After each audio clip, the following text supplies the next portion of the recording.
My earliest video game memory is when Asteroids got delivered to the arcade near my house in San Juan Capistrano in California.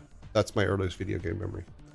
Before that, I was playing pinball machines, and as I said yesterday, when I was a kid, the Tommy pinball machine was the shit. It was just like, yes, that is my toy.